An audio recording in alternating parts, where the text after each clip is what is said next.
garoobada aad u qaaday bal heesta garoobada hataad bal faahfaahin siisid heesta garoobada siday kugu dhalatay ma abwaanka maada ka codsaday bal heesta garoobada ma qof gabadh garooba oo aad taqaanid bay qisada bal heesta garoobada faahfaahin siisid horta heesta garoobada arinteeda ma sahlan gowdhe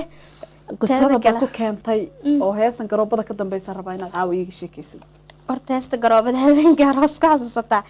intaasoo qof aart isoo weydiiyeen abaayo ma u sheegin wayna cusub tahay weli video ma loo sameynin intaasoo qof isoo weydiiyeen qaar youtube-yada ka raadinaya dhahay heestan hore loo qaado oo maleynayna ee qofka qaadaa ka seenin heestan hore ma loo qaadin waa hees cusub abwaan allah u naxariisto isii hadda dhow dhintay oo jigjigi joogay eriyada iyo lacankata iyadoo waxaa jirta oo taa wiil oo qaaday maxamed absu maal dhahaa absuge nuno al dhahaa oo dhawaan dhintay la naxariisto ayaa eriyada ku siiyay eriyada siiyay muusikada xadan marka ata waxaa jirta iyadoo wiil oo qaadaya jirto oo laakiin si kale u qaadaya jirto dad badan ay soo weydiiyeen qisadaasna waxay ku dhacday gabar abtu ah isaga abwaan gabar abtu ay ku dhacday alaf anu ii soo dhiibay cabbaaraan hayay laakiin mar dhow aan damcay inaan soo qaado marka heesta weli video looma sameyn laakiin waa sameynin waa hagaag marka heesta qisada ma kaaga sheekeeyay abwaanka ay ku imaaday qisada iiga sheekay gabar abtu ah ku dhacday qisada laakiin qisada ku muusi faahfaahino uu ii sheegay wax dhan qisada hada wax kamid ah la wadaagtay mar qisada waxaa waaye gabadha abti uu ahay wiilaa qabay 5 caruur u haysay 5 caruur isagoo u haysa oo naa kale la gursaday naa kale markuu la gursaday gabadhu way masirtay dumar la gursaday masira Soomaaliya wiilka markuu waxay ku raacday hanti la'aan curyaan uu ahay wiil curyaan uu ahay hanti la'aan way ku raacday jacayl ku gursatay waa jacayl indhana mala dhagana mala Soomaaliya alaf markay saas darteed isku guursadeen gabadhii maxay dhaatay tii kale waxay dhahday tanaad qabtaa tan marka waxay tiraan ifur naagta dil gurstaa ifur ay dhahday adoo curyaana ku gursaday 5 caruur aan ku haya naagtan fur misani ilmahaaga iyo ani mise naagtan markaas wuxuu dhahay naagtan u go'aya tii dambe oo iyadii 5 caruur u dhashay oo waliba noloshaas adag la soo bartay uu dhahay waaba ka tagay ma bareebo wixii cusub caalanka jecel Soomaa naagta cusbeedo ilmihiisa caruurtiisa ka raacay bis gabadha sidoo ku furay gabadha markuu sidoo ku furay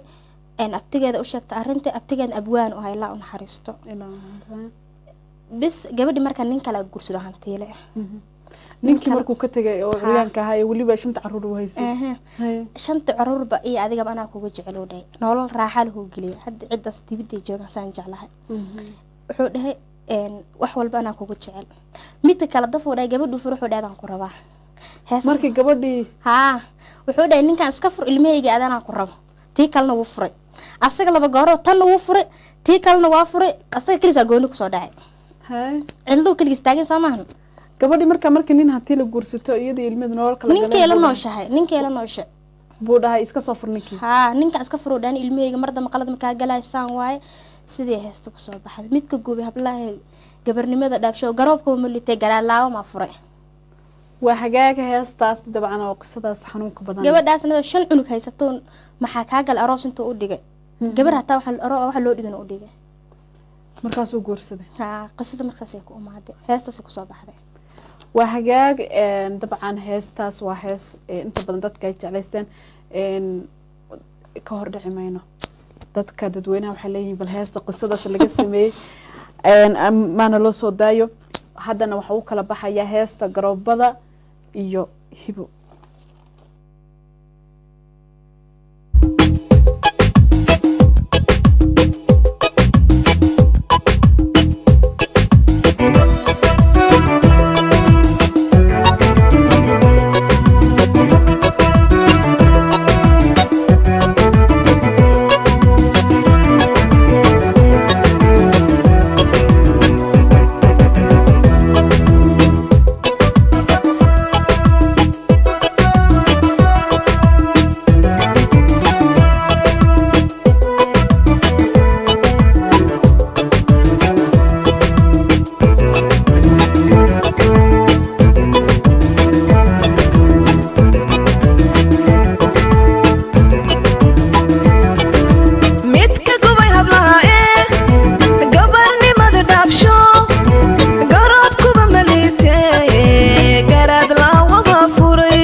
gadaashiisa joogta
gadaashiisa joogta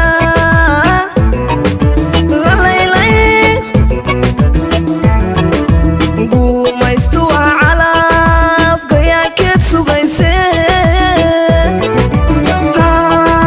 gacaliyo xigaaliyo